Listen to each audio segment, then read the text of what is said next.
네, 자 이번 시간에는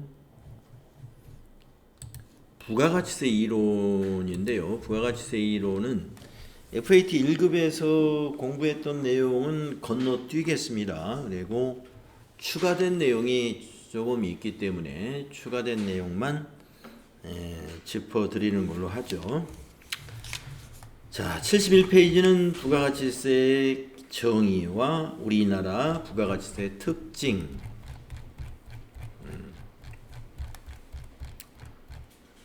여러분들 다 알고 있는 내용이고요. 다음 페이지는 납세 의무자. 네. 우리 부가가치세 납세 의무자는 누구죠? 사업자, 그리고 재화를 수입하는 자. 납세 의무자가 이렇게 되죠. 부가가치세 납세 의무자는 사업자이고, 개인의 경우는 재화를 수입하는 개인은 부가가치세 납세 의무가 있습니다. 그러나 부가가치세 부담은 최종적으로 누가 부담하느냐? 소비하는 자, 마지막 소비자가 부가가치세는 최종적으로 부담하는 그런 간접세죠. 여러분, 사업자가 부가가치세 부담한다고 생각하시면 안 돼요. 사업자는 의무자예요. 납세, 의무자. 사업자가 누구에게 거래 징수하죠? 공급받는 자, 소비하는 자에게 거래 징수해 가지고 사업자가 대신 납부만 하는 겁니다. 그래서 부가가치세의 부담은 마지막 소비하는 자에게 부담이 되죠. 그런데 재화를 수입하는 자는 공급하는 자가 외국이잖아요. 그러니까 외국에서 판매하고 우리나라 국세청에다가 세금을 납부할 리가 없죠. 그러니까 누구에게 의무를 줘요? 수입하는 자에게 직접 수입하는 개인이 납부해라 해서 재화를 수입하는 자는 부가가치세를 개인이라 하더라도 납부할 의무가 있다. 자, 그 외에 사업자의 분류, 과세 기간 여러분 다 아시는 거고요. 납세지, 우리 부가가치세 납세지는 원칙이 어디예요? 사업장이 납세지가 됩니다. 사업장 소재지가 납세지로 되어 있고요. 또 사업장의 개념과 총괄 납부 사업자 제도와 사업자 단위 과세 제도에 관한 설명 우리 FAT 1급에서 다 설명드렸어요. 그 다음에 76쪽은 사업자 등록, 사업자 등록에 관해서도 FAT 1급에서 공부한 내용 그대로이고요. 그 다음에 77페이지 보시면 재화의 공급, 재화의 공급 어떤 내용이 재화의 공급인지, 그 다음에 79페이지는 용역의 공급, 그리고 재화의 수입, 용역의 공급과 우리가 수입하는 자에게 부가가치세 납세 의무가 있잖아요. 그래서 공급에는 용역의 공급, 재화의 공급이 있고, 그 다음에 재화의 수입 시에도 납세 의무가 있는 거예요. 그 다음에 이제 80페이지는 부수 재화와 부수 용역의 공급에 관해서 과세 여부를, 과세냐 면세냐 여부를 판단하는 건데요. 이것도 FAT 1급의 그 동영상 강의에 다 자세히 설명을 드렸습니다. 그 다음에 81쪽은 재화의 공급 시기, 이것도 FAT 1급 교재하고 똑같은 내용이고요. 다음 페이지 용역의 공급 시기, 이것도 같은 내용입니다. 거래 장소 같은 내용이고요. 그 다음 83쪽에 영세율과 면세제도, 이거 FAT 1급의 내용과 똑같아요. 전체적으로 똑같습니다. 자, 86쪽 제4절 과세표준과 매출세, 역시 FAT 1급 교재와 동일한 내용이에요. 항목별 과세표준 포함 여부, 이것도 FAT 1급 교재와 다르지 않습니다. 다음 88쪽 재화의 수입, 그 다음에 재화의 수입에 대한 그 과세 이야기고요. 그 다음에 매출세액의 구조, 매출세액의 구조, FAT 1급 내용 같고요. 그 다음에 매입세액의 구조, 똑같습니다. 근데 이제 매입세액에서 90페이지에 보시면은 면세 농산물 등의 의제 매입세액 공제라고 해서 의제 매입세액 공제를 별도로 설명한 내용은 FAT 1급 교재에는 없었어요. 그래서 TAT 2급의 90페이지 면세 농산물 등 의제 매입세액 공제 특례제도 이 설명이 추가됐습니다. 그래서 이거는 좀 내용을 확인하고 지나가도록 할게요.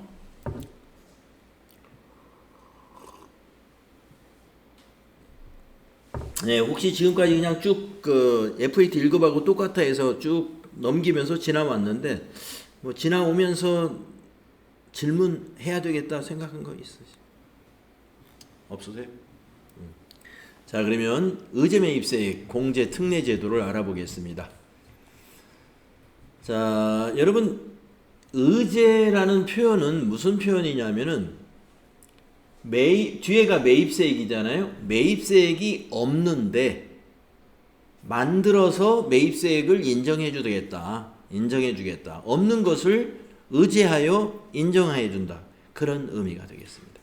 자, 그러면 한번 요건을 볼까요? 어떤 경우에 이런 의제 매입세액이라는 공제를 해준다는 것인지 요건을 보시면 첫째, 두 가지 요건이 있는데 그 중에 첫째 요건, 과세 사업자가 매입한 면세 농산물을 원재료로 하여 제조, 가공한 재화나 또는 창출한 용역의 공급에 대하여 부가가치세가 과세되는 경우라고 했습니다. 자, 과세 사업자니까 부가가치세 과세되는 건 당연하죠. 과세 사업자에게는 부가가치세 과세되는 거예요. 그런데 원재료가 말이죠. 원재료가 뭐냐면은 이 과세 사업자의 원재료가 면세 농산물 등이라는 거예요. 그러면 농산물 등이라는 것은 여기에 수산물, 임산물 이런 게 포함됐다고 보시면 돼요. 그러니까 농산물 하면은 우리가 과일, 채소, 이게 농산물이잖아요. 네. 배추, 무도 농산물이고, 수산물 하면은 뭐 동태, 꽁치, 갈치 이런 생선, 오징어 같은 거 이거 수산물이죠. 임산물, 산에서 나는 것들이요. 뭐 버섯도 있고. 자, 이러한 면세 농산물 등을 원재료로 해서요. 가공하고 제조해 가지고 과세 재화를 만들거나 과세 용역을 공급해서 부가가치세가 과세되는 사업자라고 그랬어요. 어떤 사업자들이냐? 식당을 운영하는 사업자. 자, 식당은 원재료가 대부분 농산물입니다. 면세 농산물. 자, 밥을 지으려면 쌀, 면세죠. 또 김치를 담그려면 배추, 무, 면세죠. 그러니까 원재료의 대부분, 재료 대부분이 다 면세인데 밥을 판매하는 것은 과세 사업자거든요.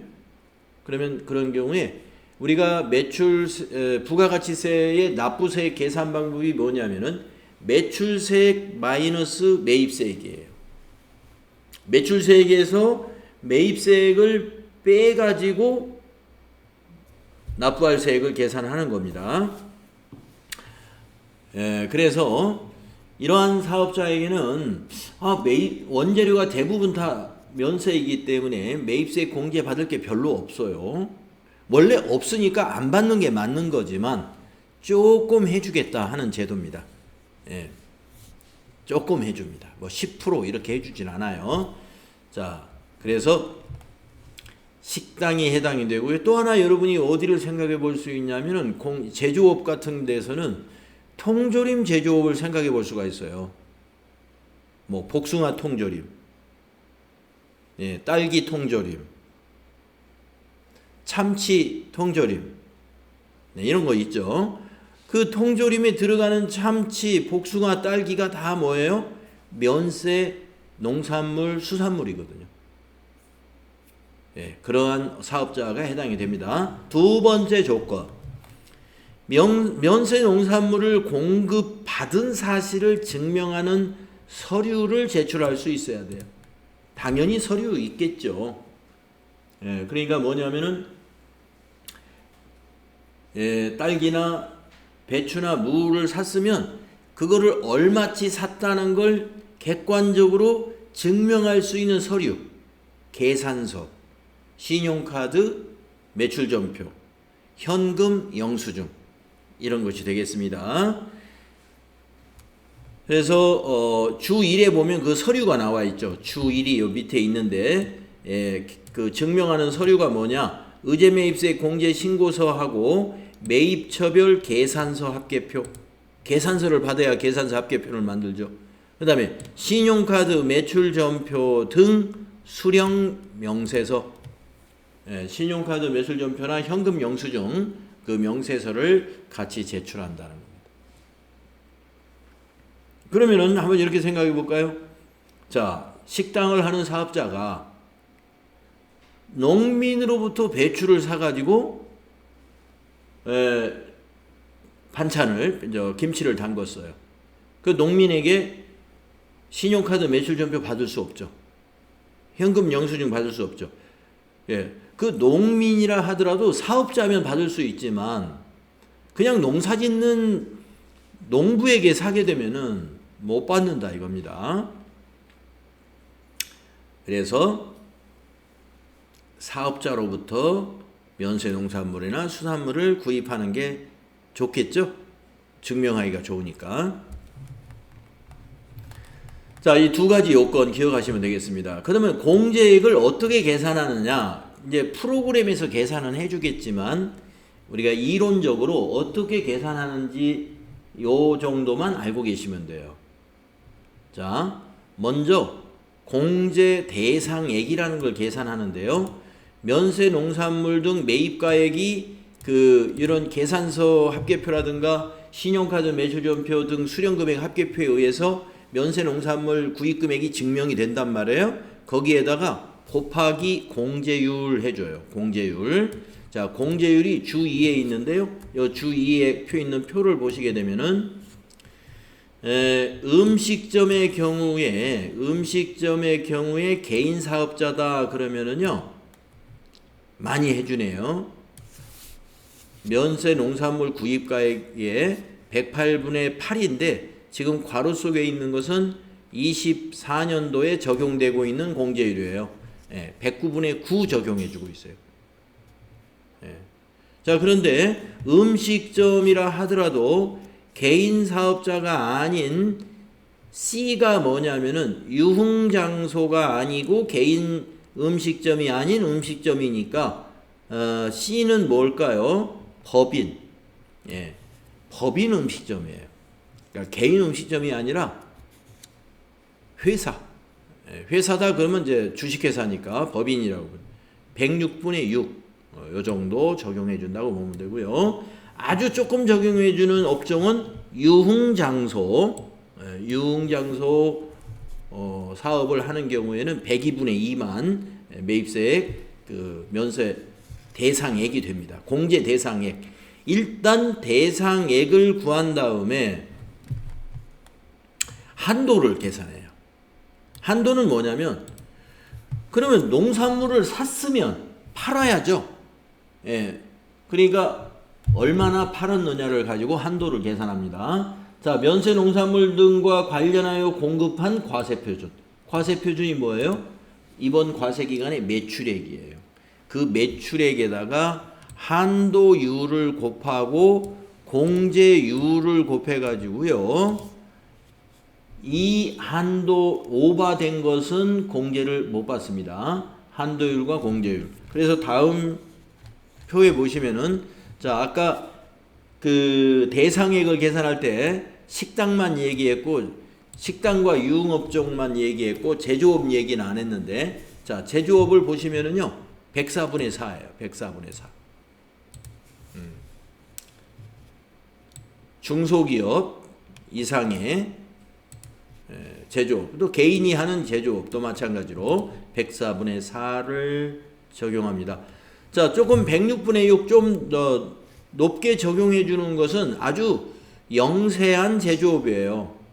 과자, 제과점, 도정업 하면은 방앗간 같은 곳이에요. 방앗간, 제분업, 떡제조업 하면 떡집, 떡방앗간 이런 데는 106분의 6 사업자 적용을 해주고요. 중소기업 제조업은 104분의 4입니다. 이게 이제 그 공제 대상 금액이고 아까 한도 이 얘기 나왔죠. 그래서 한도는 요 주 3에 나와 있어요. 개인 사업자의 한도. 그 다음에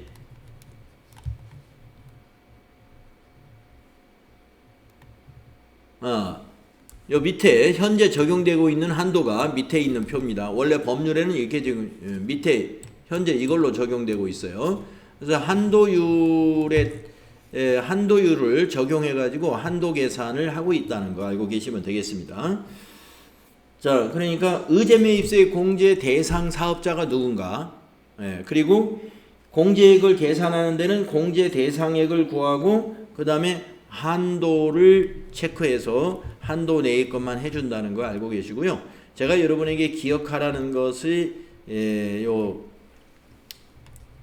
공제율만 좀 기억을 해주시는데 두 개만 기억하시면 돼요. 우리가 이제 실기시험 여러분 실기시험 준비할 때 시험이 우리 회사가 음식점을 경영하는 법인이다 이런 문제 나올 수 있어요. 그러면 음식점을 경영하는 법인 기업이다 106분의 6 공제율이라는 거 요거 하나 하고요. 그 다음에 이렇게 나올 수가 있어요. 통조림 제조하는 중소기업이다. 통조림을 제조하는 중소기업으로도 시험을 자주 냅니다. 그때 공제율은 우리가 104분의 4를 기억하셔야 돼요. 왜 그러냐면요. 이 공제율은 우리가 그 프로그램에 보면 선택하도록 되어 있거든요. 우리 회사 이번에 공제받을 공제율이 104분의 4인지 106분의 6인지를 선택을 해야 되는데 우리 회사 업종에 따라서 선택을 해주는 거예요. 그래서 제조업이다 그러면 104분의 4 선택해 주시고 식당이다 그러면 법인 식당이다 그러면 106분의 6 선택하시면 됩니다. 요 두 개만 기억하시면 되겠습니다. 부가세 실기시험에 잘 나옵니다. TAT 2급에 의제매입세 앞으로 뒤에서 연습 많이 해볼 거예요. 다음은 세 번째, 이것도 우리 추가된 내용인데요. 재활용 폐자원 등에 대한 부가가치세 매입세 공제 특례입니다. 자, 재활용 폐자원 사업을 하는 사업자에 대해서 매입세 공제를 특별히 해준다는 제도인데요. 이게 무슨 말이냐면은, 자, 우리가 이 재활용 폐자원 사업자다 그러면 우리 그 동네 여기저기에 좀 있는데 좀 그 동네 그 보면은 고물상이라고 여러분 아시죠? 고물상이죠, 바로. 그러면 고물상에서 우리가 폐지, 폐병 이런 것을 이렇게 모으잖아요. 쭉 모아가지고 한꺼번에 고철 같은 것도 쭉 모았다가 고철, 폐지 이런 걸 모아서 한꺼번에 처분하죠. 그러면 그 사업자는 처분할 때는 누구에게? 개인에게 파나요? 아니죠. 사업자에게 팔아요. 그러니까 판매하면서 세금계산서 발행하고 매출세액 발생합니다. 자, 그런데 살 때는 누구한테 사요? 수집을 할 때 대체로 개인들에게 수집을 해요. 그 수집하러 다니는 사람들, 니아카나 뭐 경운기 같은 거, 뭐 트럭 같은 거 여기에다가 쭉 동네 골목골목 다니면서 수집을 하잖아요. 근데 그 사람들이 사업자가 아니고 거의 다가 개인이에요. 그러면 그 동네에서 사업하고 있는 사업자는 살 때 10,000원, 20,000원 주고 살 거란 말이에요. 근데 영수증을 받아요, 못 받아요? 못 받아요. 그래서 이런 경우에도 매입세액을 공제해두는 특별한 제도를 두고 있습니다. 매입세액 확인이 안 돼. 증빙이 없으니까. 그러나 해준다 이거. 그 다음에 또 하나는 뭐냐면은 중고 자동차 사업자들이에요. 중고 자동차 사업자도 개인으로부터 주로 차를 사요. 물론 사업자 거를 살 수도 있지만 사업자 거를 사면 사업자가 세금기산서 발행해 주죠. 근데 개인들 차를 사오면은 증빙이 없습니다. 그래서 매입세액이 얼마인지 증빙할 수가 없죠. 그래서 이것도 우리가 매입세액을 인정해 주는 제도가 있어요. 한번 그걸 말하는 거예요. 한번 읽어볼게요. 재활용 폐자원 및 중고자동차를 수집하는 사업자가 세금기산서를 발급할 수 없는 자로부터 재활용 폐자원 및 중고자동차를 매입하여 제조나 가공하거나 이를 판매하는 경우에 공제 요건이 됩니다. 공제액 계산은 이것도 마찬가지 의제매입세 공제하고 계산하는 방법이 똑같아요. 공제 대상액을 먼저 계산하고 공제율을 곱해가지고 그리고 한도를 계산합니다. 한도 내의 것만 매입세액을 공제해 준다는 것이죠. 공제 시기는 재활용 폐자원 등을 매입한 날이 속하는 애정신고 또는 확정신고 기간에 공제합니다. 의제매입세액도 공제 시기는 똑같아요. 자, 시험에 나오는 것은요, 재활용 폐자원에 관한 그 부가가치세 매입세액 공제 특례는 실무 시험에 최근 한 2, 3년 동안 한 번도 안 나왔어요. 이거 대신에 의제매입세액 공제를 많이 냈습니다. 취지는 비슷한 취지예요. 의제매입세액 공제 제도하고 비슷한 취지인데 대상자가 달라요. 의제매입세액 공제는 식당이나 통조림 제조업 업종을 하는 사업자이고, 그 다음에 이 재활용 폐자원 부가가치세 매입세 공제 특례 제도는 중고 자동차 사업자, 그 다음에 고물상 사업자에게 적용되는 것이다. 이렇게 아시면 되겠습니다. 그래서 재활용 폐자원 등에 관한 것은 실무 시험에서도 별로 나오지 않을 테니까 취지와 해당 어떤 사업자에게 적용되는 것인지만 알고 가시면 되겠어요. 자, 그 다음에 이제 92페이지에 이것도 역시 추가된 내용입니다. 공통매입세액에 대한 이야기인데요. 안분계산에 대해서 설명을 하고 있습니다. 자, 공통매입세액의 안분계산의 개념이 뭔지 한번 설명을 볼까요? 사업자가 과세사업과 면세사업 등을 겸용하는 경우에, 그럼 어떤 사업자입니까? 마트 같은 사업을 운영하는 사업자가 마트에서 판매되는 상품이 뭐 사이다, 콜라 이러한 상품만 파는 게 아니라 채소, 과일, 어떤 마트에서는 쌀을 파는 마트도 있어요. 그럴 때 채소, 과일, 쌀, 그거는 면세 상품이죠. 또 사이다, 콜라, 과자, 과세 상품이죠. 이렇게 취급하는 사업자가 바로 겸용사업자입니다. 그래서 사업자가 과세사업과 면세사업 등을 겸용하는 경우에 과세사업과 면세사업 등에 관련된 매입세액의 매입세액 계산은 실지 귀속에 따라 구분해야 합니다. 그러나 실지 귀속을 구분할 수 없는 매입세액은 총 공급가액에 대한 면세 공급가액의 비율을 적용하여 안분 계산해야 합니다. 그랬어요. 총 공급가액이라는 것은 총 매출액이 되겠죠. 그 중에 면세 공급가액이라는 것은 면세 매출액만큼을 비율을 계산해 가지고 매입세 공제를, 면세에 사용되는 것은 원래 매입세 공제 안 받는 거거든요. 그런데 공통으로 사용한다면은 실지 귀속을 얼마인지 알 수가 없어요. 그래서 이렇게 공급가액 비율로 안분 계산해 가지고 공제 받을 수 있는 금액이 얼마, 공제 못 받는 게 얼마 이렇게 신고하라는 거예요. 그래서 계산하는 방법 볼까요?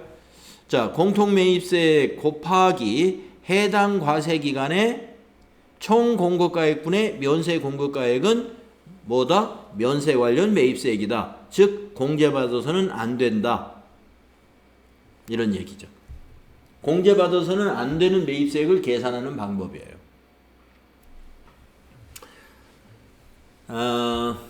한번 예를 한번 들어볼게요.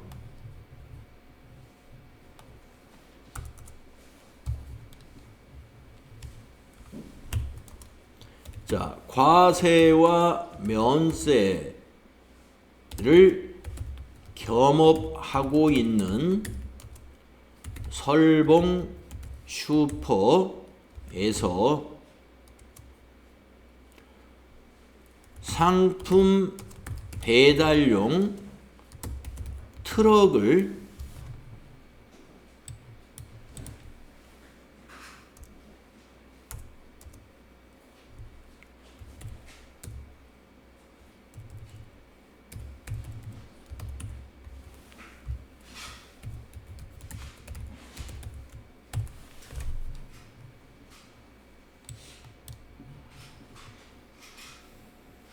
$3,000,000원 공급가에 3,000,000원에 구입하였으며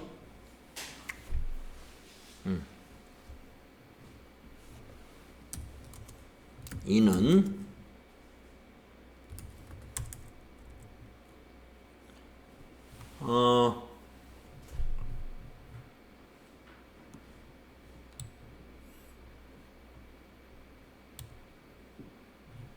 언제 구입했다고 봐야 되냐면은 안분 계산은 예정신고 때 하는 거거든요.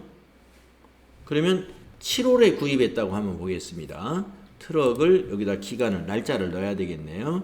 2024년 7월 1일 날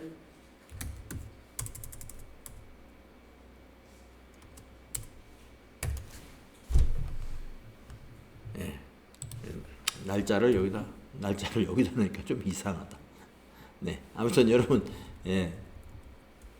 이렇게 여기다 날짜를 넣어볼게요. 배달용 트럭을 24년 7월 1일 날 3,000,000원, 공급가액 3,000,000원이니까 부가세는 300만원이겠죠. 구입하였으며 이는 이기 예정 안분 계산에 해당된다 이 말이에요.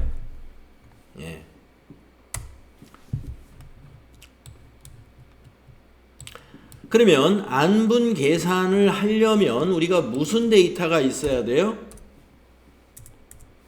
매출액 데이터가 있어야죠. 매출액 데이터가 이거 저 위로 올려버려야 되겠는데.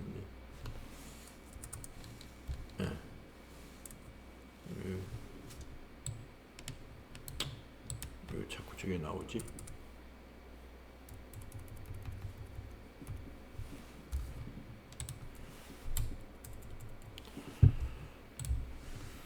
자, 그래서 이익이 예정 총 매출액은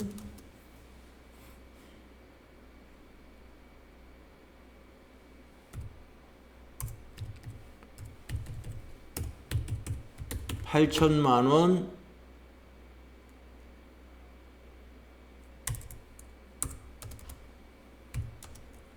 이익이 예정 면세 매출액은 2,000,000원이다.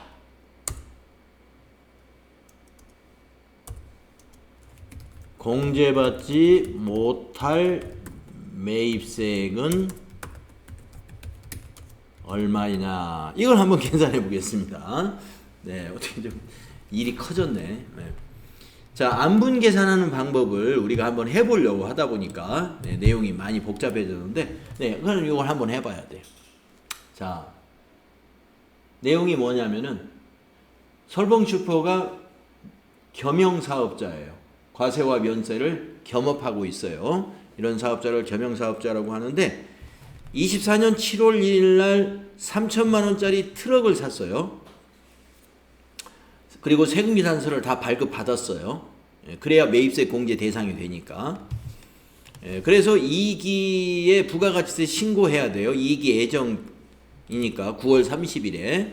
그래서 9월 30일에 부가가치세 신고할 때 이 트럭에 대한 매입세 공제를 받아야 될 텐데 300만 원을 다 받는 게 아니라 공제받지 못할 매입세 빼고 받아야 되거든요. 그러면 공제받지 못할 매입세액이 얼마인지를 어떻게 계산하는지가를 우리가 알아야 된다 이겁니다. 프로그램에는 우리가 이제 입력을 하면 자동으로 계산해줘요. 이것도 여러분이 계산해 볼 거예요. 안분 계산. 나중에 실무할 때. 자, 계산하는 방법은 이렇습니다. 자, 공통 매입세액이 300만 원이죠. 이것이 지금 공통 매입세액이에요. 거기에다가 곱하기 요 뒤에 동그라미 6개를 지우고 앞에 두 자리만 가지고 계산해 보겠습니다. 비율을 계산하는 거니까. 자, 면세 매출액 20 나누기 총 매출액 80. 네, 8분의 2예요. 8분의 2. 그래서 한번 계산기로 계산을 한번 해보세요.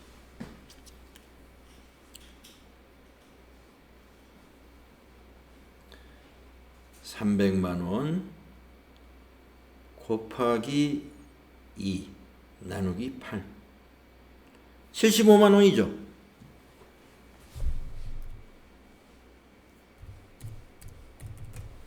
$75만 공제받지 못할 매입세액이 됩니다. 그러면 공제받을 수 있는 매입세액은 225만 원이 되는 거죠.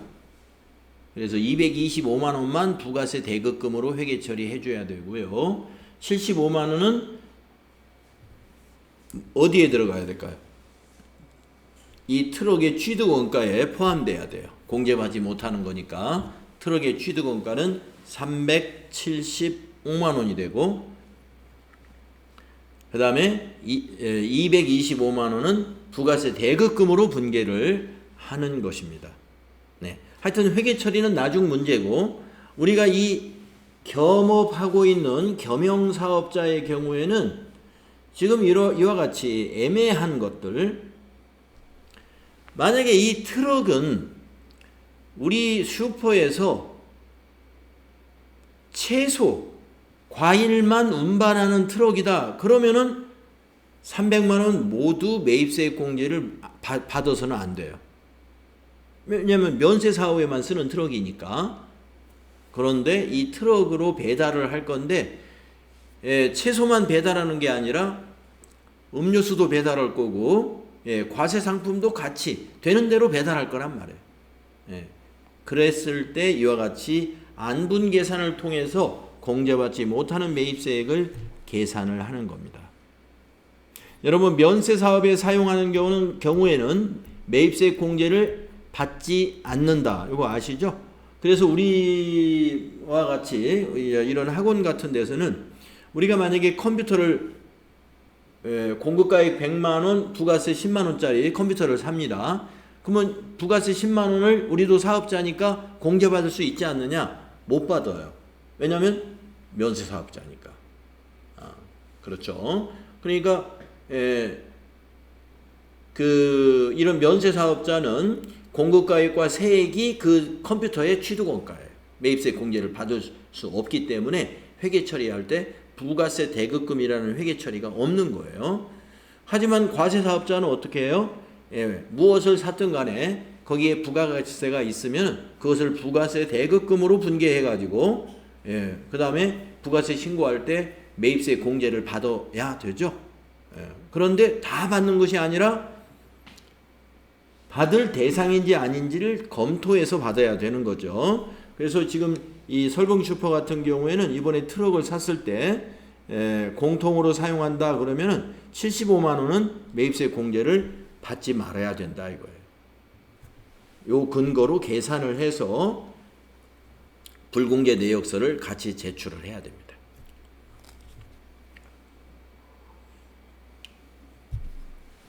네, 그 이야기입니다. 자, 그러면 이제 여러분이 안분계산에 대해서 이해가 되셨을 거예요.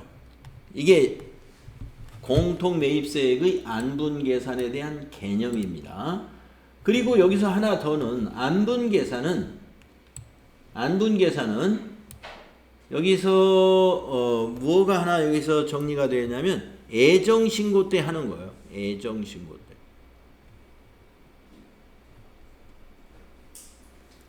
애정신고 때 하는 것을 안분계산이라고 합니다. 자, 밑에 안분계산을 배제한다 하는 말은 안분계산을 안 하는 때도 있다는 겁니다. 공통매입세액인데 안분계산을 안 하기도 한다.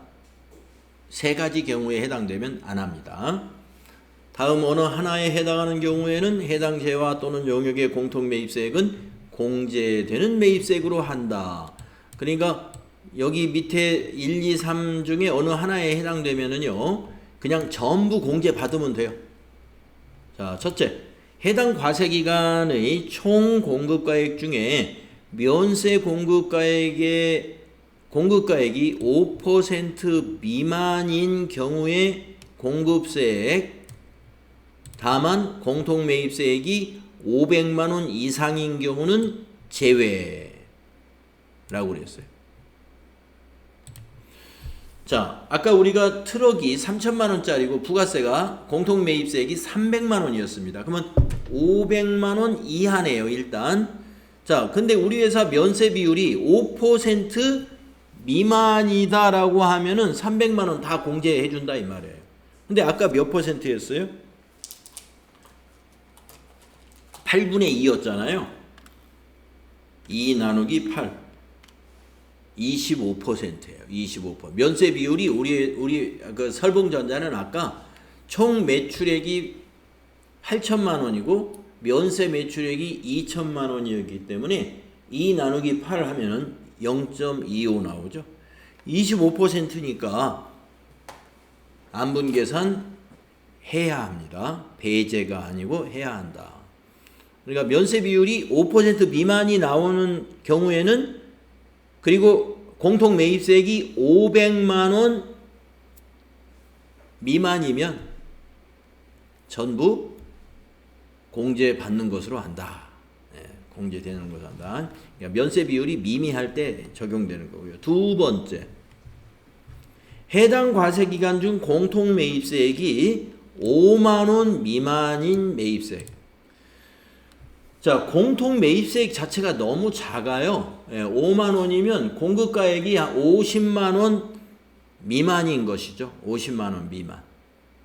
네, 예를 들어서 자, 설봉 슈퍼에 공기청정기가 하나 필요해요. 근데 거기에서 지금 아까 말한 대로 사이다 콜라도 팔고 그 다음에 채소 과일도 판단 말이에요. 근데 공기청정기가 얼마짜리 샀냐면 40만원짜리 사고 부가세가 4만원이 붙었어요. 그러면 공통매입세액이 4만원이네요.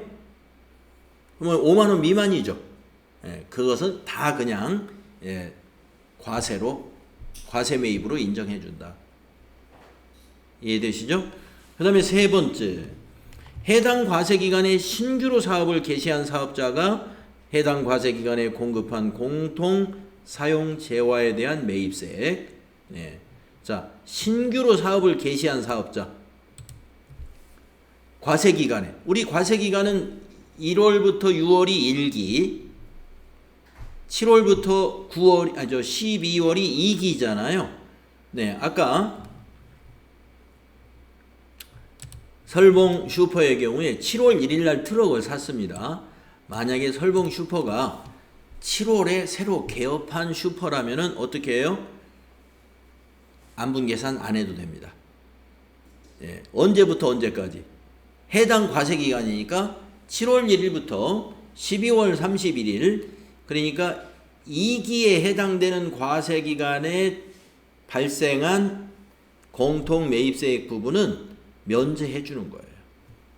신규로 사업을 개시한 자, 해당 과세기간에 신규로 사업을 개시한 자는 해당 과세기간만, 그 과세기간만 모두 매입세액을 공제해 줍니다.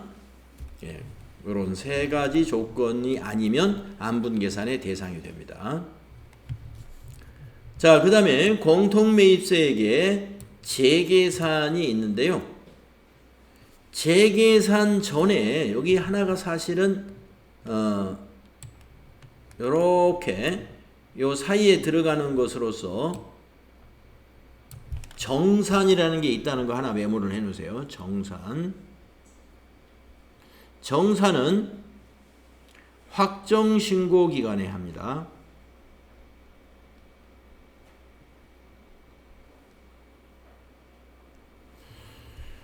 자, 예정신고 때 안분계산 해가지고 공제받지 못할 매입세액을 정리를 했는데 정산을 또 하라 이거예요.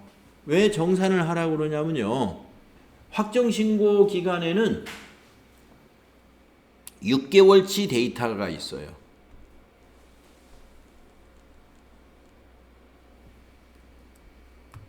(6개월치) 데이터를 가지고 면세 비율을 다시 계산해요. 아까 8분의 2라고 계산한 것은 이익이 예정 과세기간 때 8분의 2였었거든요. 그러니까 7월부터 9월에 매출액을 가지고 그 면세 비율을 계산했었는데 확정신고 때, 그러니까 10월부터 12월에는 예정신고 때 매출과 확정신고 때 매출, 그걸 6개월치를 다 합칩니다. 다 합쳐가지고 총 공급가액분의 면세 공급가액으로 면세 비율을 6개월분으로 다시 계산한다 이걸로 6개월분으로 다시 계산. 이 다시 계산하는 걸 우리가 정산한다 그래요. 그러면 면세 비율이 달라지겠죠. 면세 비율이 달라진 것으로 조정을 또 해줘야 됩니다. 그래서 안분계산과 정산으로 같이 해줘야 된다는 것을 알고 계셔야 돼요. 안분계산과 정산. 예정 때 하는 것을 안분계산이라고 하고 확정신고 때 하는 것은 정산이라고 한다. 정산할 때는 6개월치 데이터를 가지고 면세 비율을 계산하고 안분계산이라고 하는 것은 3개월치만 가지고 면세 비율을 계산하는 것을 안분계산이라고 합니다. 네. 시험에 안분계산과 정산이 나오니까 그때 여러분이 지금 제가 설명드린 걸 다시 한번 정리를 또 할 거예요. 자, 그 다음에 재계산. 이것은 재계산이라는 말은 무슨 말이냐면은 감가상각 자산에 대한 공통매입세액은 재계산도 해야 됩니다. 감가상각 자산. 자, 감가상각 자산이 뭐예요? 건물, 기계장치, 차량 운반구 이런 것들이죠. 자, 건물 같은 경우는 10년, 20년, 30년 이렇게 장기간에 걸쳐서 사용을 하는 거예요. 그렇죠? 차량 운반구도 뭐 5년 정도 쓰죠. 그렇기 때문에 감가상각 자산의 공통매입세액은 과세 기간마다 재계산을 또 합니다. 재계산. 정산하고 비슷한 개념인데요. 정산이라는 것은 감가상각 자산이든 감가상각 자산이 아닌 그냥 원재료 같은 이런 일반 자산이든 간에 전부 다 하는 거예요. 정산은. 근데 재계산은 감가상각 자산에 대해서만 해줍니다. 자, 한번 내용을 읽어보겠습니다. 감가상각 자산에 대하여 공통매입세액.